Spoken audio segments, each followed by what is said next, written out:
You have queued up the Roulette Tapes, a program of adventurous music and conversation recorded at the New York City Concert Hall, Roulette. You can hear thousands of concert recordings from Roulette's past and present and find news of upcoming events celebrating innovation and imagination at roulette.org. Aren't you curious? Welcome to another edition of the Roulette Tapes. I'm Susan James. Our featured artist is Palestinian singer Nibal Malshi in conversation about her career in Palestine and the US, with excerpts from 2 concerts at Roulette, demonstrating a range of selections from the 20th century classical era repertoire out of Egypt, Lebanon, and Syria, and an original composition by Nibal Malshi presented in its premiere performance. Portions of these recordings were co-presented by Roulette, Brooklyn Maqam, Lotus Music and Dance, and Robert Browning Associates, who have been bringing music of the world to New York venues for decades. And now we present Nibal Malshi.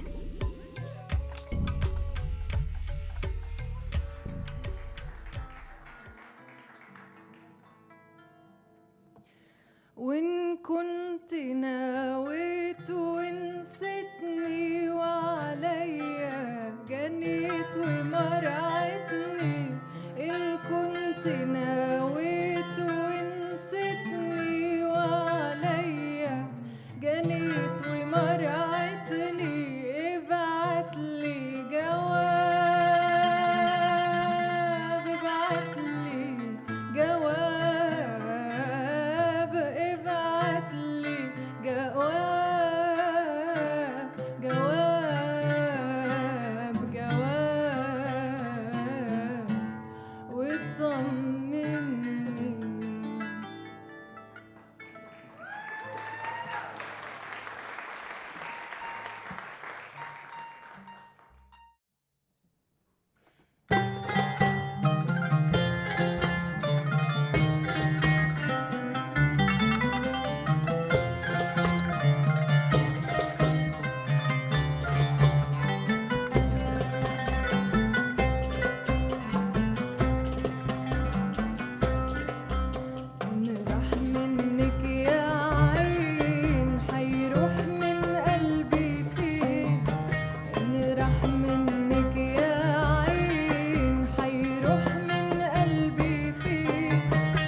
My name is Nibal Malshi.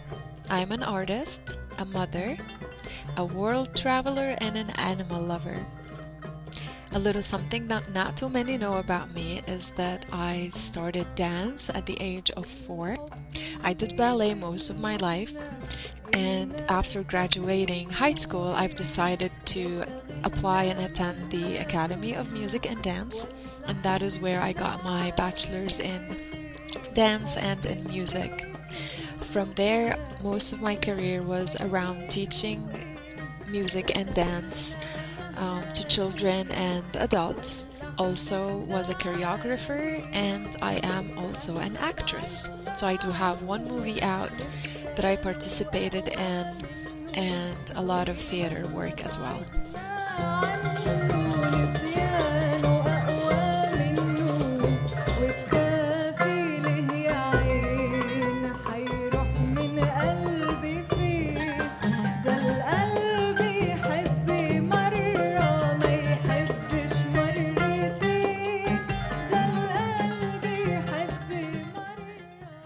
I was born in the city of Haifa in northern Palestine.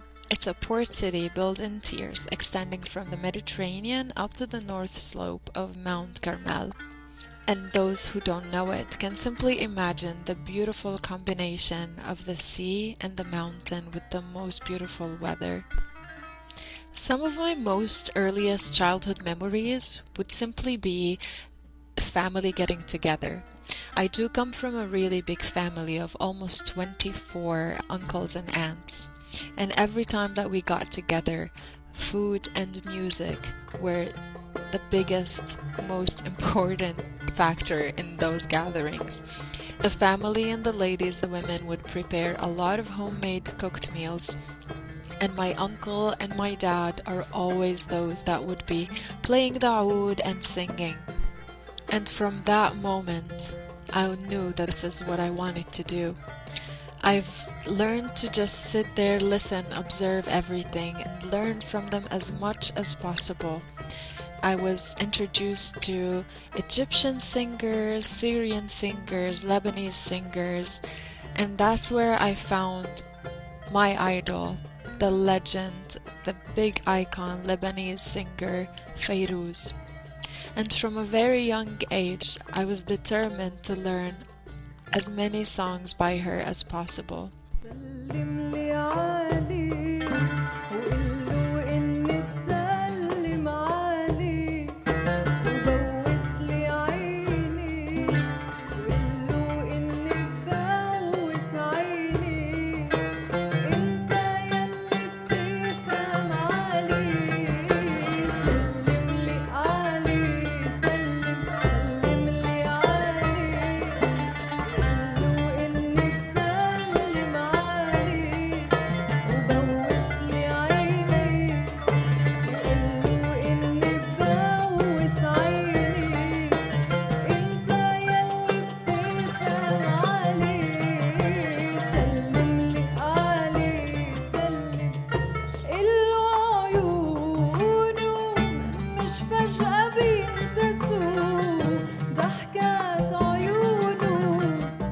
But my passion and my dream couldn't just stop there. Any opportunity that came, and I've known of a local festival or a musical contest that involved singing, I would definitely sign up and apply and go and participate. And that was really very important to me, because not only that I was showing what I have, my skills and talent, but also I wanted to constantly do more and more and challenge myself as well. I was lucky enough to not only participate in those festivals, but also I started to perform more and show on TV and having interviews, and that was just the beginning of a bigger dream.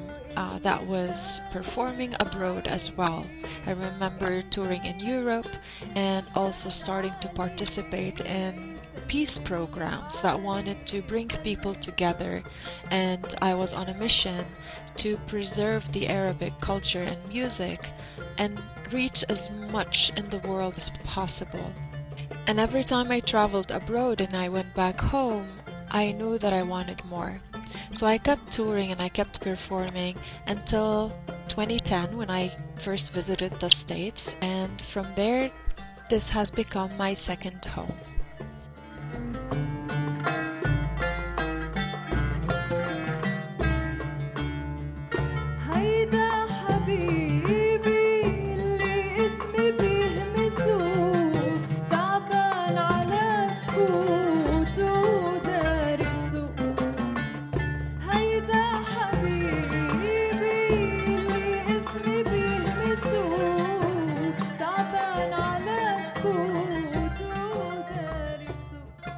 After getting married, I devoted my life to raise my children, and it was a decision that I took that was very hard for me, because when you sing all your life and suddenly you have to hit a little pause, you somehow don't know what to do with it. But I felt like the mission was bigger and the children needed me.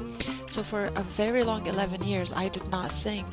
But when I started singing again a few years ago, to be honest, I was really terrified. I took an 11-year break, and I don't know where to start. So mentally that has challenged me so much, but my main focus was like, where do I start? What if I cannot get back to what I'm used to? What if I'm gonna fail? I'm starting from zero again. But I had to quickly change the mentality and change the approach to this, because it's not true to say that I'm starting from nothing. I have all this experience that I worked on all these years before, and then I just needed to believe in myself and say, I know what I can do, and I know what I've done before, and I know that I can challenge myself and get back to it. So it's that mentality changed. Everything else has changed as well. And then the question was, where do I start? And it was around COVID, so that was even more challenging. But I do remember that my first participation was with the National Arab Orchestra in Detroit. And with them we started doing some of live concerts or pre-recorded concerts that would air later.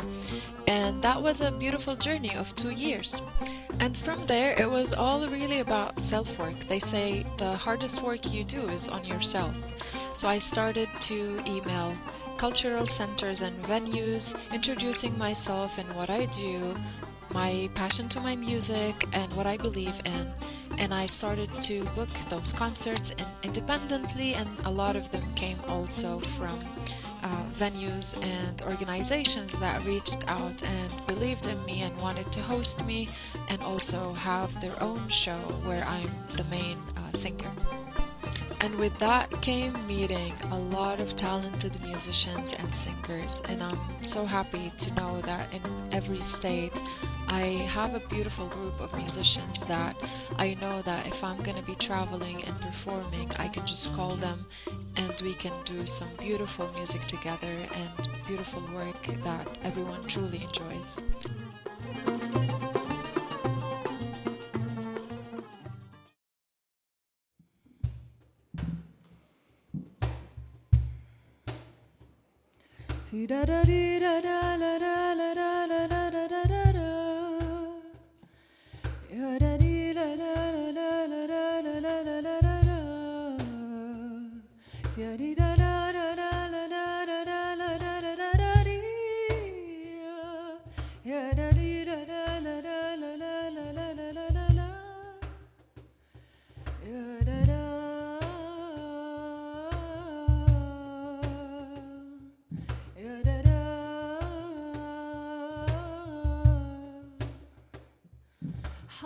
حبيتك جيت بحياتي من دون قصد عمري غيرت انت الوحيد اللي قدرت في حسيت حبيتك جيت بحياتي من دون قصد عمري غيرت انت الوحيد اللي قدرت في حسيت يمكن غلط حبك أنا يمكن حياتي اظلمها بس القلب ما بينسأل ليش وقعت بحبك أنا هم تركت غمضت عيني وما سألت بحبك إلك بعشق معك وما بحسبها يمكن غلط حبك أنا يمكن حياتي اظلمها بس القلب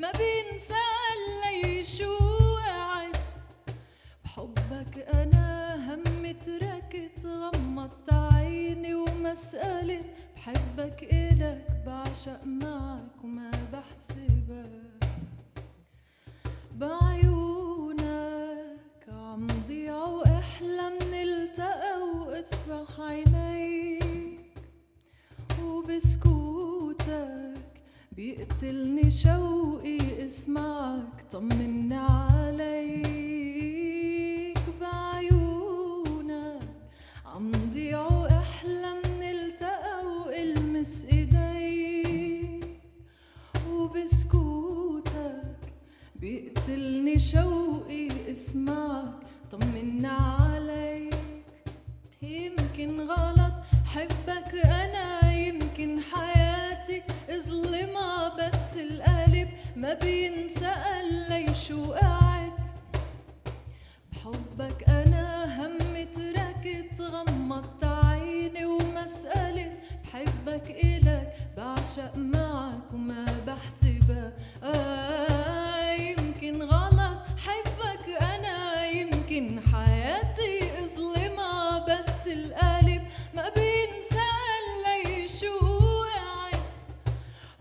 بحبك أنا همي تركت غمضت عيني ومسألة بحبك إلك بعشق معك وما بحسبك.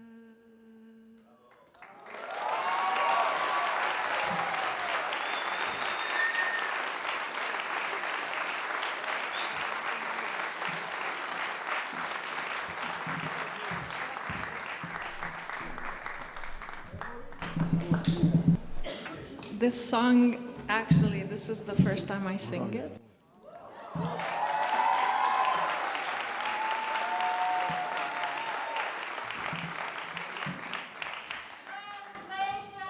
Thank you.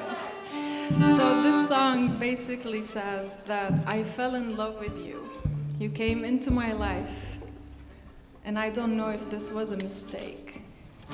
But with you, I felt like I'm just gonna forget about everything else. I'm gonna dive all in.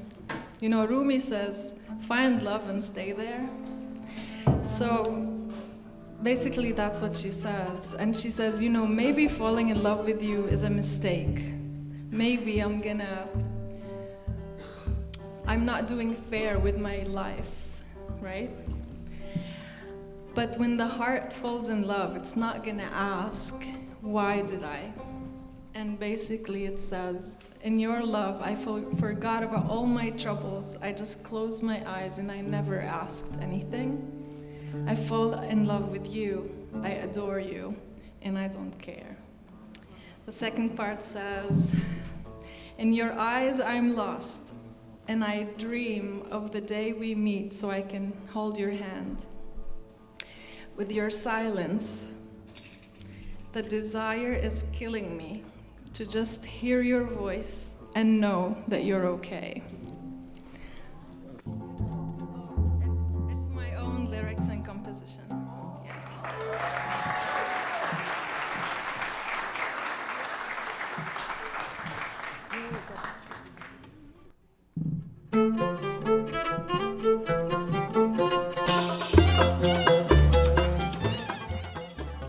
Now the challenge wasn't only in where do I start.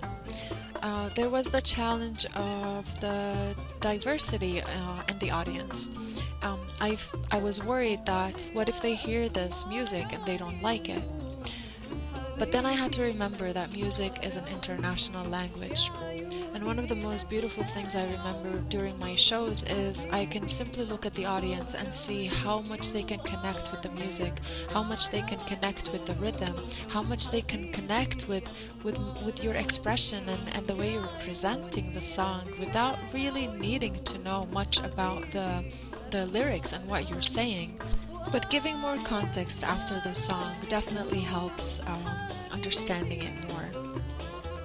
And it was really beautiful to see how different songs, depending on the change in the rhythm and even the dialect, can move some more than other, just because they resonate with it more. And one of the most beautiful memories for me after every concert is when you connect with your audience. Simply going back after the encore and talk to people and hear from them which song they liked the most, which instrument they liked the most, what memories it brought back to them. A lot of those were childhood memories with their grandparents or with their parents, but also a lot of them were because they traveled to an Arab country and heard that particular song there, so it stayed with them. So it always feels really great to have that ability to bring those beautiful memories in people's hearts and mind, because those memories stay with you forever.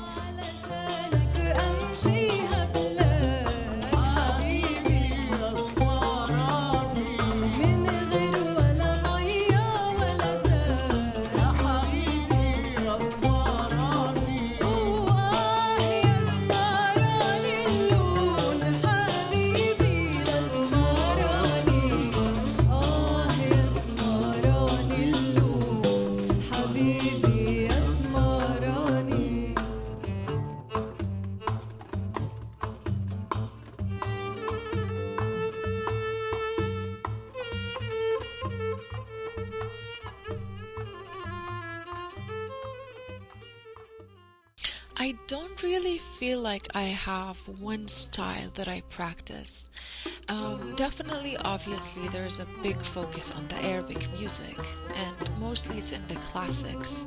Like, I'm so eager to learn more and more in the world of Muhammad Abdul Wahab and his work and compositions, Abdul Halim's songs, Baligh Hamdi, everything Riyad Sambati, everything that a lot of the female Arab singers worked on, the Rahbani brothers, Ziyad's compositions, and so many more and more and more. So there's really this beautiful wide range of genres, even within the Arabic music.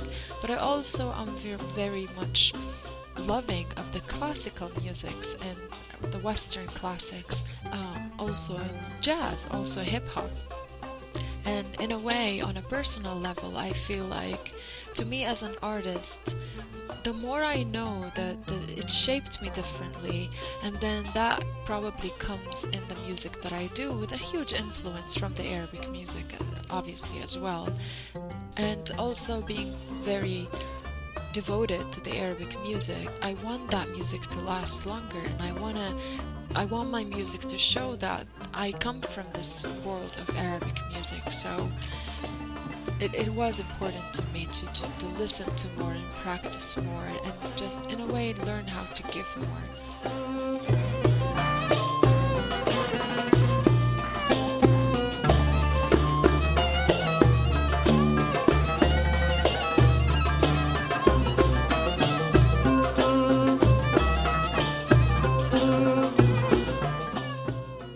I am so excited to be back at Roulette on March 15th with Robert Browning Associates.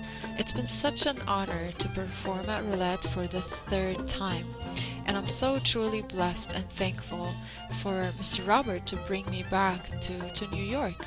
It's always a pleasure to work with him again and meet the beautiful audience that comes and attends Roulette.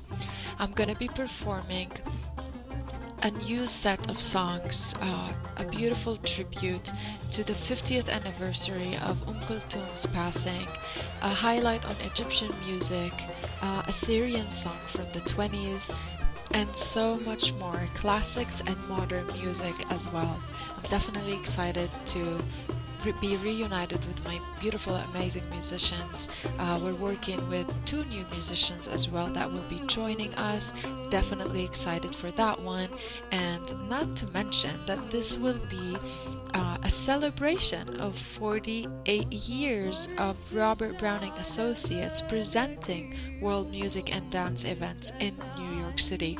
And this is such a big deal because the work and the dedication that Mr. Robert has been on for all these years comes with a lot of challenge, but his mission to keep the music alive is above everything, and I believe in that. And if anything, I have so much love and respect to everything that he's done, and I'm so jealous of the years and the music that he has been so involved in, and all the beautiful, diverse musicians that he has worked with and brought to New York. So it's truly a blessing and an honor to be one of those, and to be really here presenting the Arabic music, and that comes with a huge responsibility. So I hope I am to those expectations, and keeping that music alive, keep preserving it and sharing it with everyone to hear and enjoy. And I truly cannot wait for this one. Thank you so much, and see you all in New York on March 15th. Much love.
The music of Nibal Malshi, performed live at Roulette.